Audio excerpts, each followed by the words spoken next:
Pessoal, já vai começar mais um Decodifica sobre inteligência artificial e sobre a Google. Curta o nosso canal, compartilhe com os amigos, se inscreva e vamos ao vídeo. Sejam todos muito bem-vindos a mais um Decodifica, o podcast da Prodan voltado para assuntos de tecnologia.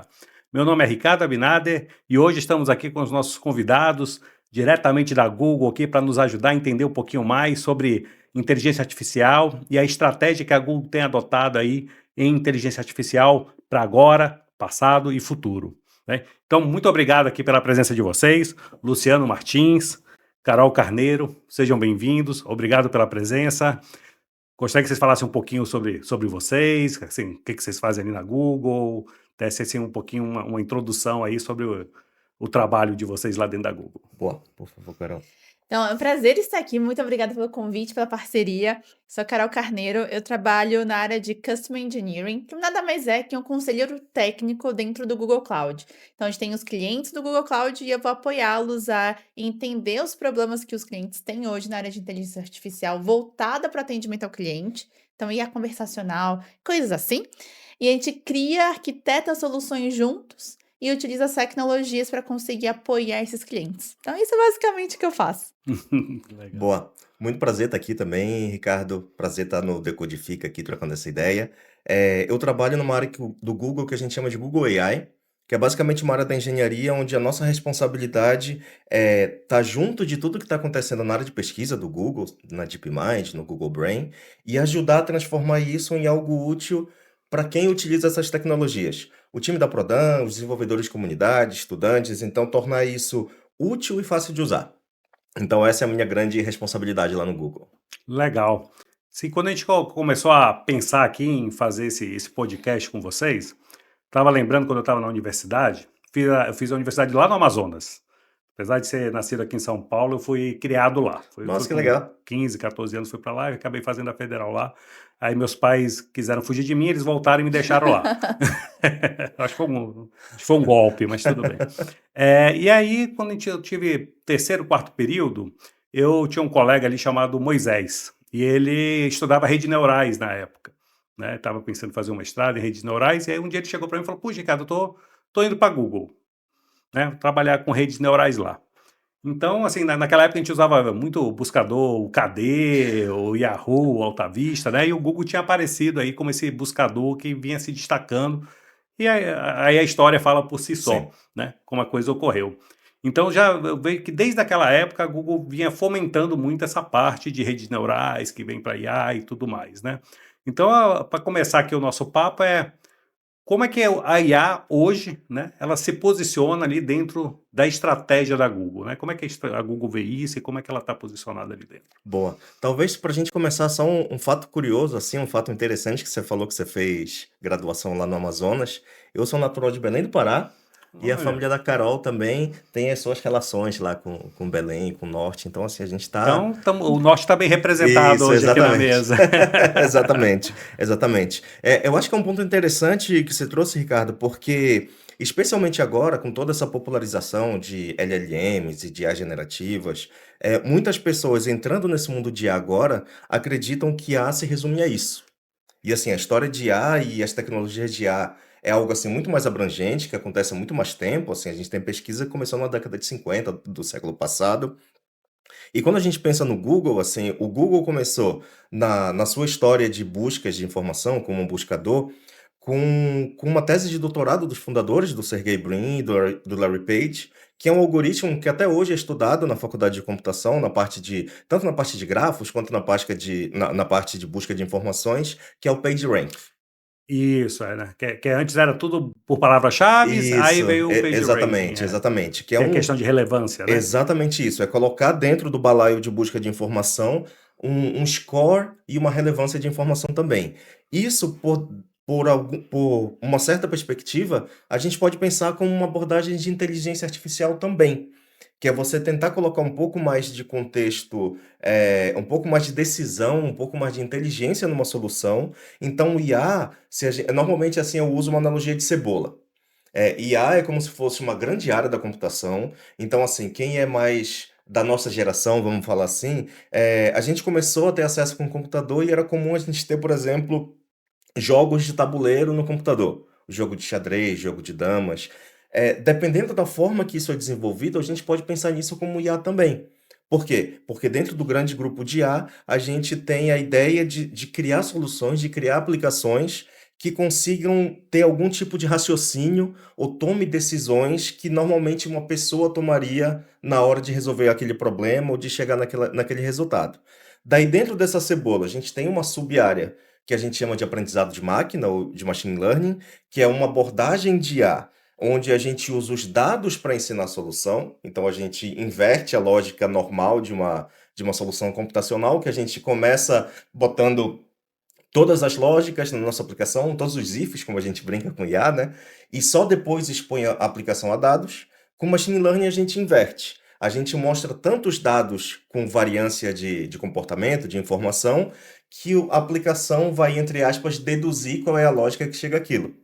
Até a gente chegar numa sub-área de IA, uma sub-área de machine learning, que é o deep learning, que é a gente usar redes neurais mais complexas, mais profundas, para cenários mais complexos, descrever uma imagem, traduzir um texto, enfim. E LLM está dentro desse mundo, ou seja, o que a gente conhece como GenAI, o Gemini do Google, o ChatGPT, o Claude da Anthropic, está dentro desse universo, grande universo de IA, mas numa área específica.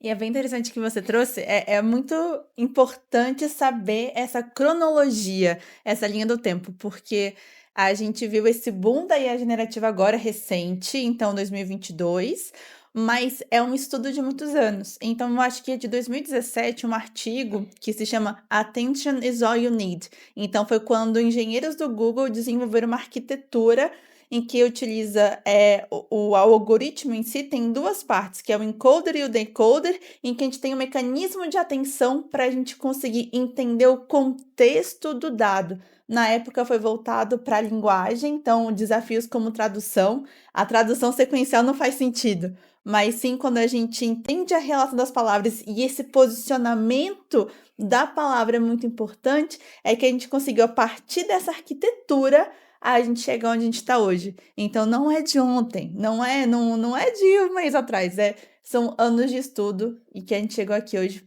por causa disso, desse conhecimento construído ao longo do tempo. É isso aí. Legal.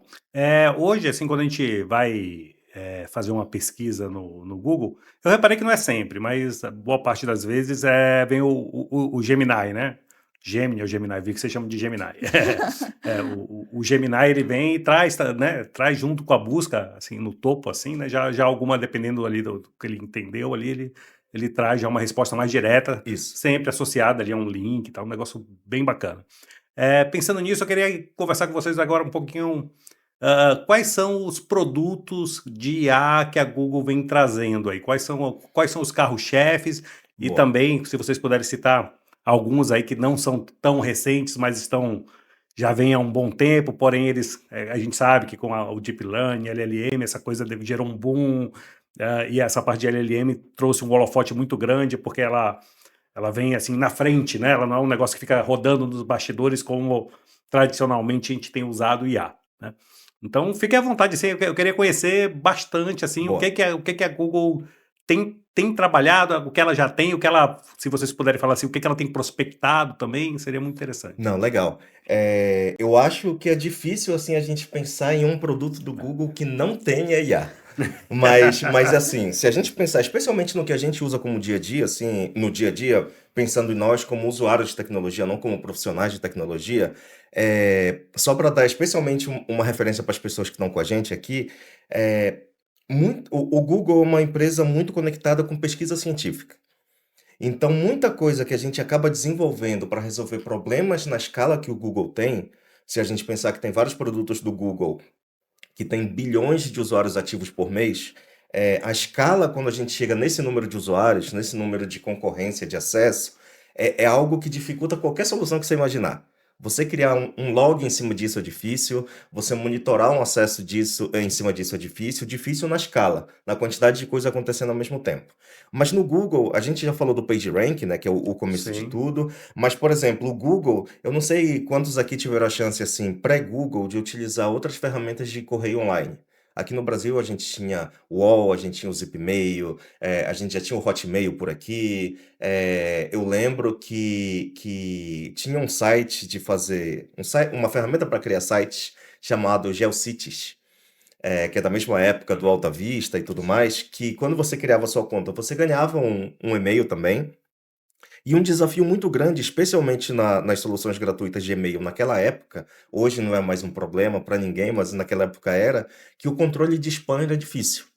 Os e-mails de propaganda, os e-mails que tentavam fazer algum tipo de coleta de informação sua, alguma coisa assim, você tinha um controle manual muito grande. Você tinha que ficar controlando seu inbox, deletando as coisas, ficar esperto para ver se aquele e-mail que veio com o logo da Prodan realmente era da Prodan, esse tipo de coisa. O Google, quando a gente começou a ter o Gmail, a gente teve muita pesquisa em cima de otimização, ainda dentro desse mundo de classificação de informação.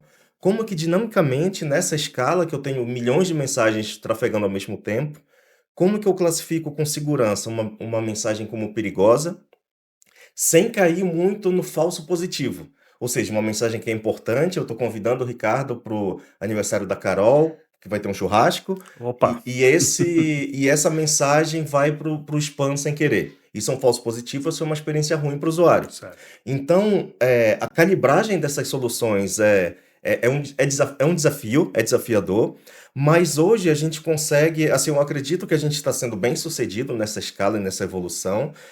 Até para dar um exemplo com números, eu imagino que vocês conhecem a busca por imagem do Google. Sim, Você sim. consegue fazer uma foto, você envia essa foto pelo aplicativo de busca visual e você vai encontrar na busca do Google todas as referências àquela imagem, seja referência de imagens similares ou de conteúdo em texto que tem a ver com aquela imagem. E a gente chama isso de Visual Search.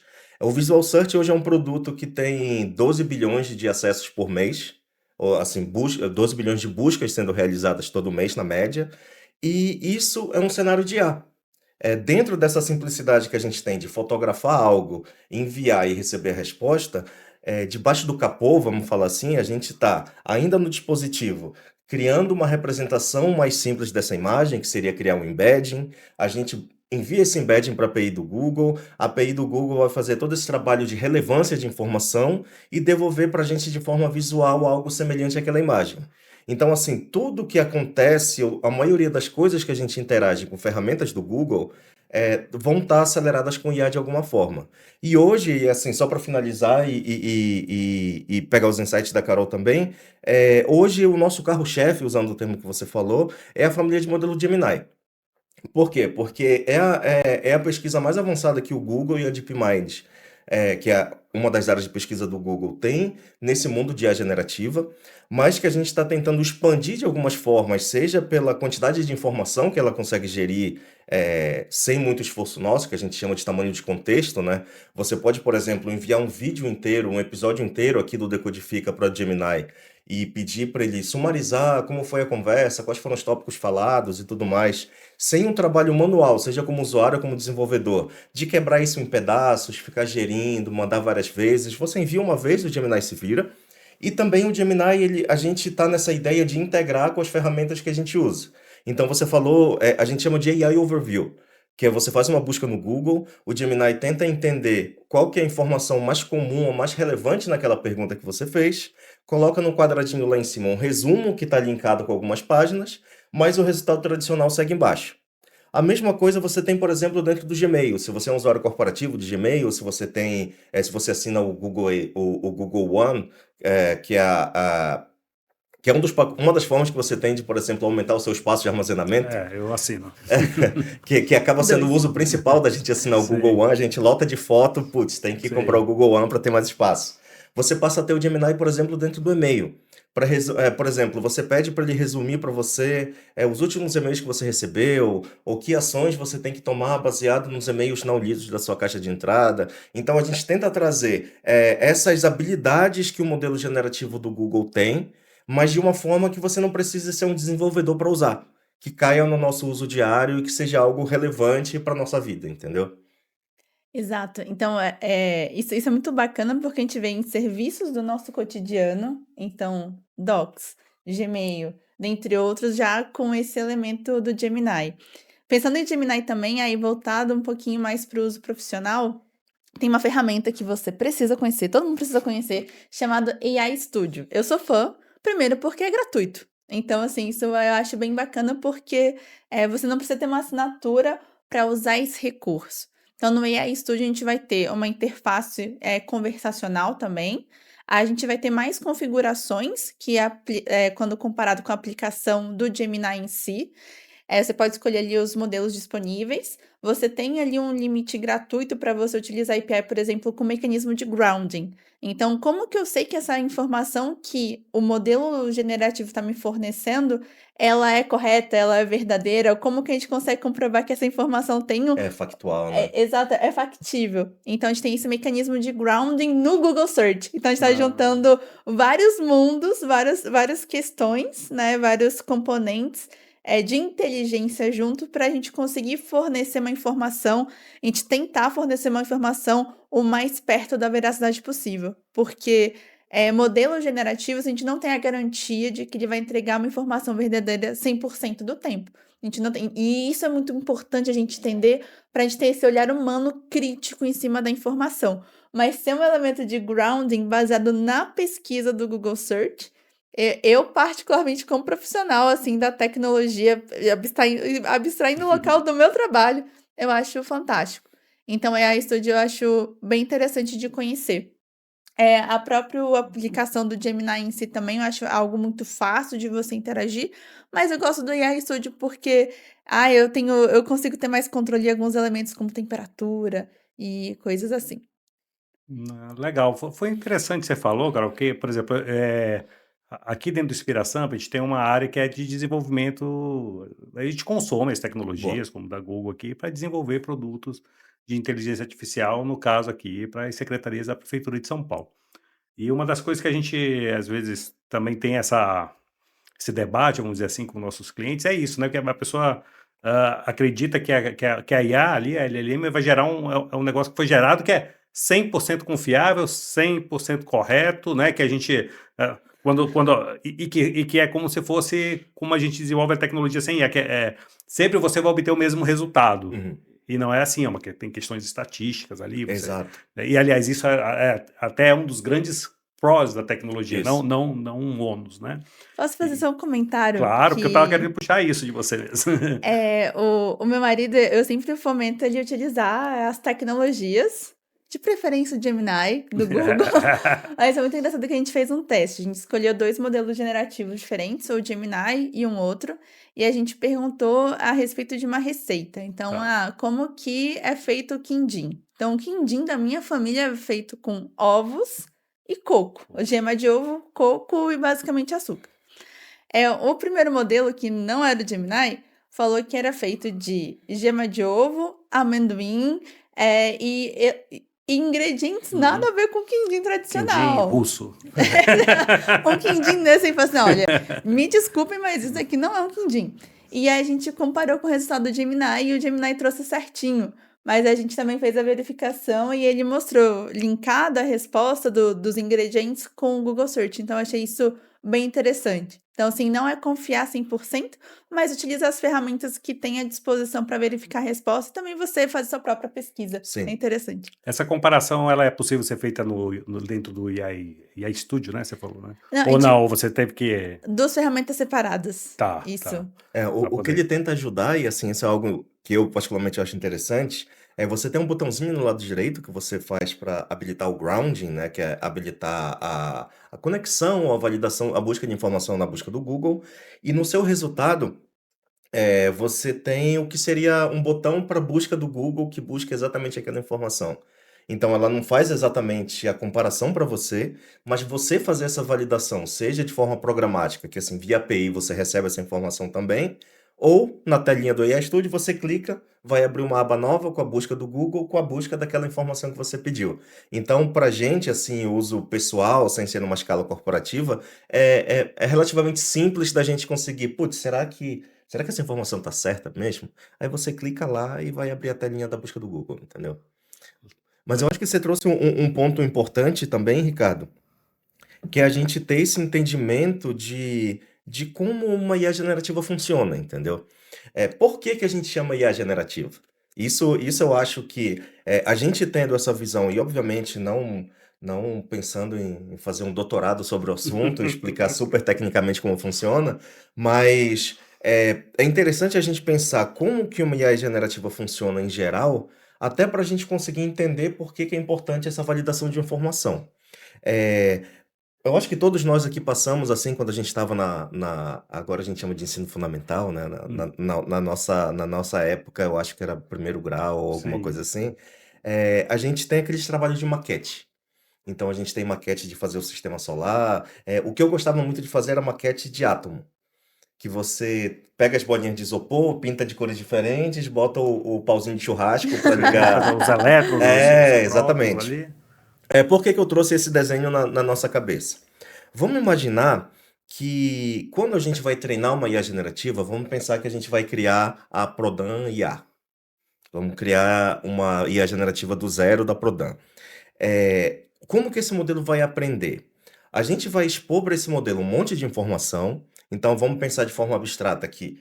Tudo que tem no Wikipedia e todas as matérias gratuitas de portal de notícia e tudo que tem do Stack Overflow para quem é mais desenvolvedor e acessa a plataforma. E a gente vai dar isso como um dataset ou como dado de treinamento para esse modelo. O que que esse modelo vai aprender? Ele não vai aprender a pensar como uma pessoa, como a gente estudava para a escola em fazer questionário, fazer pergunta e aprender a resposta e entender aquela resposta. O modelo ele vai tentar aprender a linguística que está envolvida ali. Então, o que seria o nosso modelinho de átomo? Ele começa a entender, ou ele começa a ver a composição das frases, como as palavras se seguem uma a outra, e cada bolinha do átomo a gente pode pensar que é uma palavra. Certo. Então, cada vez que duas palavras acontecem em sequência, ele liga essas duas palavras, e quanto mais vezes ele vê essa conexão repetir, mais força ou mais peso vai ter essa conexão. Então, falando de uma forma assim mais abstrata, é assim que a IA generativa vai aprender a escrever um resultado, a gerar um resultado. Na hora que a gente faz uma pergunta, por exemplo, se a gente envia para o Gemini a pergunta o que é inteligência artificial, ele vai, de alguma forma, tentar continuar compondo isso como se fosse um texto contínuo. Então, como se a gente estivesse escrevendo, utilizando o ponto de interrogação como ponto em seguida. O que é inteligência artificial? Inteligência artificial é a área das ciências da computação, etc, etc. Como que ele usa esse modelo de átomo de palavras, ou em computação a gente chama de um grafo, esse grafo de palavras para compor? Depois dessa cadeia inicial, o que é inteligência artificial, ele vai levar em consideração, para todas as vezes que ele viu essa cadeia ou algo parecido, quais são as palavras mais comuns que vêm após isso. Então, meio para a gente desenhar na cabeça, ele meio vai escolher palavra por palavra. Por que que é importante a gente pensar nisso? Se a gente pensar que é um modelo muito bom em linguística e que não pensa para responder, se a gente faz uma pergunta que ele não foi exposto, que não é um conhecimento que o modelo sabe, por exemplo, tem algum processo interno aqui na Prodan que é responsável, por exemplo, para a gente fazer reset da nossa senha de acesso. Isso não está em nenhuma base pública na internet. Ou a empresa que você trabalhar, ou a faculdade que você tiver, tem os seus processos internos que estão dentro da intranet, estão dentro de PDF que só quem está dentro tem acesso. Se a gente perguntar para um modelo generativo em geral, o Gemini tem algumas proteções para ele não inventar ou não gerar alucinação de uma resposta, mas conceitualmente falando, um modelo de IA generativa vai tentar gerar uma resposta. Que é daí que vem o conceito de alucinação. O que que é a alucinação do modelo? O modelo escreve algo que linguisticamente, na língua portuguesa, faz sentido.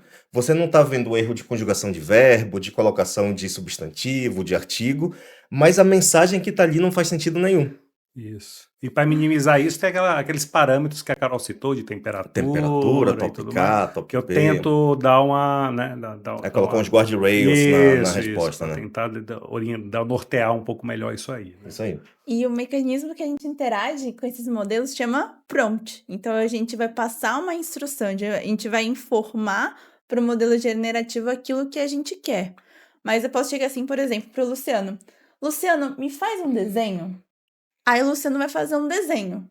E eu vou olhar para o desenho assim, poxa, Luciano, não tem nada a ver com o que eu queria.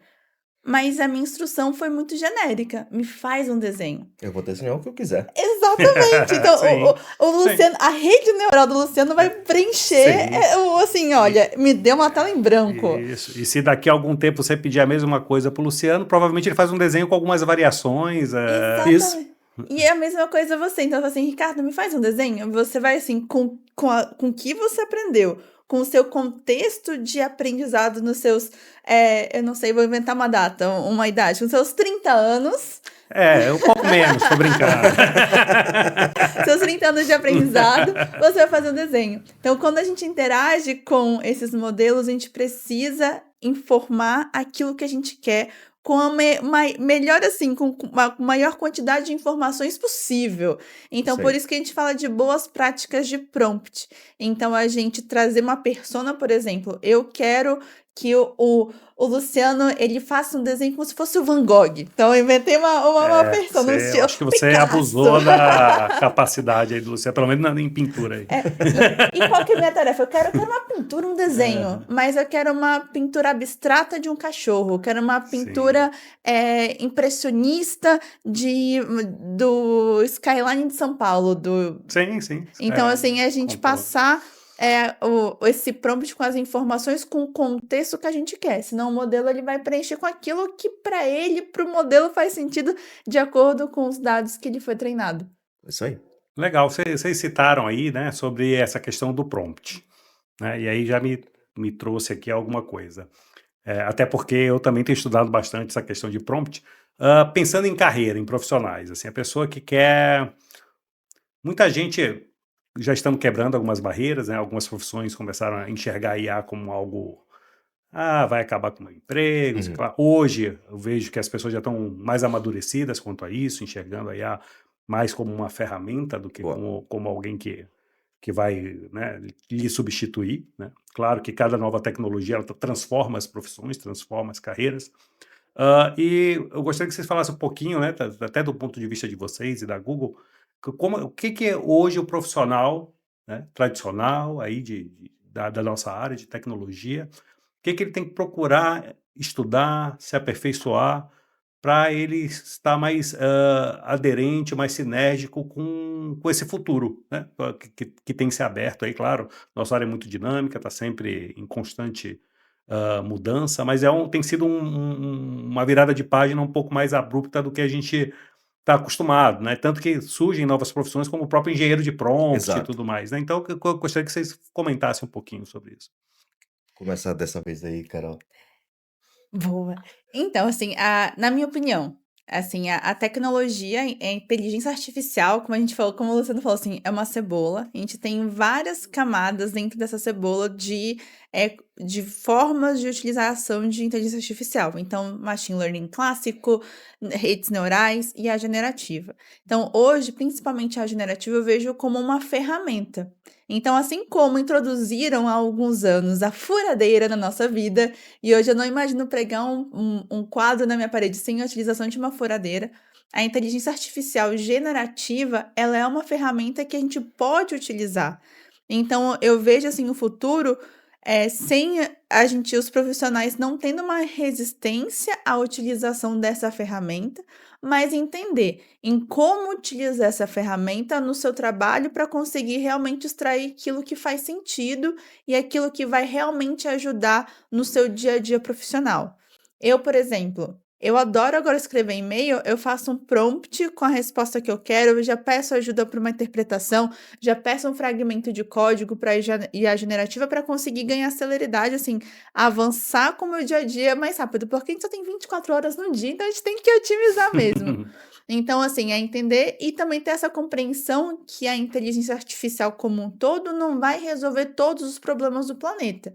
Então, isso não existe. Então, a gente entender como que a inteligência artificial, no geral, agora pensando de forma geral, dado um problema, como que a gente pode utilizar e se vai utilizar a inteligência artificial nessa situação. Então, entender que não é uma bala de prata que vai resolver um modelo generativo, ele é genérico, então, assim, ele não vai resolver tudo, mas a gente ter essa consciência, esse pensamento humano mesmo, de saber onde utilizar a furadeira ou não, onde usar uma batedeira, onde utilizar, por exemplo, uma chave de fenda. Então, às vezes, uma chave de fenda é melhor do que uma fura de alinhão em certos casos, né? Sim. Assim, talvez, continuando assim o raciocínio da Carol, seguindo a mesma linha, quero dizer, mas pensando mais no nosso mundo de profissional de TI, eu acho que também é importante a gente lembrar que é, a acelerada que dá no trabalho, usando uma LLM, e a facilidade que dá para fazer algumas tarefas que eram um pouquinho mais maçantes, isso não faz deixar de ser uma ferramenta. E o que que eu quero dizer com isso? Eu ainda acredito que, assim, especialmente nós dentro da TI, dentro do mundo do desenvolvimento de soluções, o principal é a gente não esquecer dos fundamentos da computação.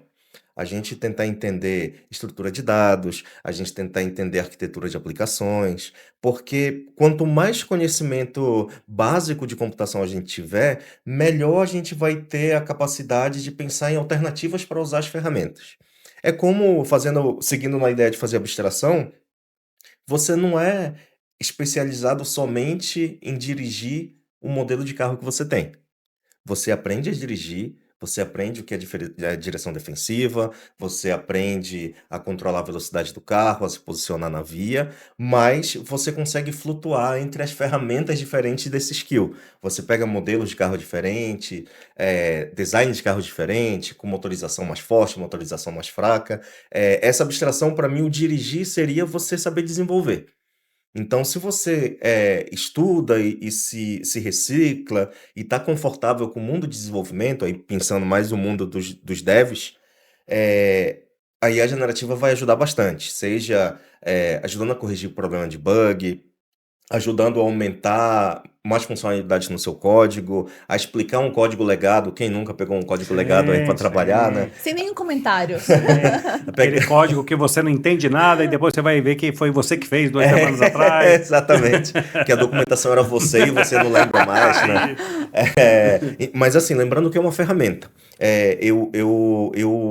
O conselho que eu normalmente dou para as pessoas é tentar não se tornar especialista da ferramenta.